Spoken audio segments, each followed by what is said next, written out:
हमारे साथ अभी राष्ट्रीय लोक जनशक्ति पार्टी के उम्मीदवार अमृता सोनी जी है और महादेव की धरती बस बेटा सुकेश्वर नाथ महादेव का दर्शन करके निकल रही है। अब उन्हीं से पूछते हैं कि भगवान से क्या मांगी है और क्या मनोकामना है उनका इस बार। सबसे पहले तो मैम आपका स्वागत है। मेरे आपके सारे व्यूवर्स को मेरा सबसे पहले नमस्कार, नमस्ते और धन्यवाद। बदनाम विधानसभा के कई क्षेत्रों में, गाँव में आपने घूमा, आपको क्या लगा इस क्षेत्र में विकास हुआ है? नहीं, बिल्कुल विकास नहीं हुआ है। लोग यही बोल रहे हैं कि कुछ भी विकास नहीं हुआ है और जो भी जीत कर जाते हैं वो वापस नहीं आते हैं। आपको क्या लगता है कि आप जीतने के बाद वापस यहाँ पे क्षेत्र में फिर आइएगा लौट के यहाँ के लोगों के बीच में? अगर मैं जीतती हूँ तो उनका जो भरोसा टूटा है वो भरोसा मैं दोबारा यहाँ पे लेकर आऊंगी कि वो कभी ये बात बोलने की कोशिश नहीं करेंगे। आपके पार्टी का मोटिव क्या है? किस मुद्दा पे आपकी पार्टी चुनाव लड़ रही है इस बार?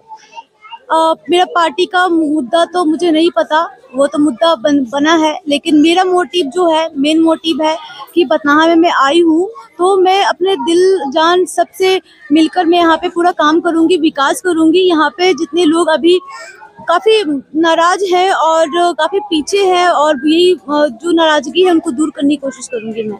बहुत सारे लोगों का कहना है कि आप बाहर से आई हो, बाहरी हो, फिर दोबारा लौट के बथनाहा विधानसभा में नहीं आओगी, इस पे आपका क्या कहना है? ऐसा कुछ नहीं है, मैं बाहरी नहीं हूँ, मैं यहीं से जुड़ी हुई हूँ। अगर मैं यहाँ पे आई हूँ तो कुछ सोच कर आई हूँ, नहीं तो मैं नहीं आती। मैं अपनी कंफर्ट जोन छोड़कर नहीं आती कि मैं एक लड़की हूँ और लड़की अपने माँ पापा का कंफर्ट जोन छोड़कर कभी समाज सेवा करने के लिए बहुत कम सोचती है। माँ बाप के बाद अपने पति का सोचती है कि कंफर्ट जोन से बाहर नहीं निकलती है। तो मैं यहाँ पे आई हूँ तो कुछ सोच कर आई हूँ कि मैं भागने वाली लड़कियों में से नहीं हूँ। तो फिर यहाँ पे कुंवारी के बारे में बताया जा रहा है, तो फिर कुंवारी में किस तरह का संबंध है आपका? कुंवारी में मेरे जो दादाजी थे उनके 3 भाई थे। तो एक यहाँ पे है, यहाँ पे मेरे बड़े पापा जी हैं और मेरे दादाजी यहीं पर अभी हैं, इनका यहीं पर रहना है। मेरे मतलब समझिए कि मेरा खानदान यहीं से जुड़ा हुआ है। तो चुनाव जीतने के बाद आप बथनाहा विधानसभा में फिर नजर आइएगा या फिर चले जाइएगा देहरादून या मोतिहारी? नहीं, मैं देहरादून में जॉब करती थी, मैं स्टडी कंप्लीट हो गई है और वो जॉब छोड़ के मैं यहाँ पे आई हूँ। और जनता का जो भी निर्णय होगा, जो भी होगा, इसका मतलब नहीं कि मैं बिहार आई हूँ तो मैं बिहार से जुड़ी हुई हूँ। बिहार आई हूँ तो मैं बिहार में ही रहूंगी। जनता का कितना समर्थन मिल रहा है? आप क्षेत्र में हर जगह जगह घूम रहे हैं, कितना समर्थन मिल रहा है? बहुत समर्थन मिल रहा है और कुछ लोग नाराज है, बट उनसे मेरी बात होती है तो वो बोलते हैं कि इस बार हाँ बेटी को सपोर्ट करेंगे, कि बेटी ही दुख दर्द समझती है और बेटी जीतेगी तो हम। बथनाहा विधानसभा के लोगों से क्या अपील है और मतदाताओं से क्या मांग है आपका इस बार? विधानसभा के यहाँ पे जितने भी मतदाता मालिकों हैं उनको एक ही अपील करूंगी मैं कि 11 तारीख को जाकर मेरे को वोट दे, भारी से भारी मतों से मैं विजय बनाए कि मैं उनके लिए खड़ी हो सकूं। मैं जिस भरोसे पे यहाँ पे आई हूँ उस भरोसे पे मैं खड़ी हो सकूं।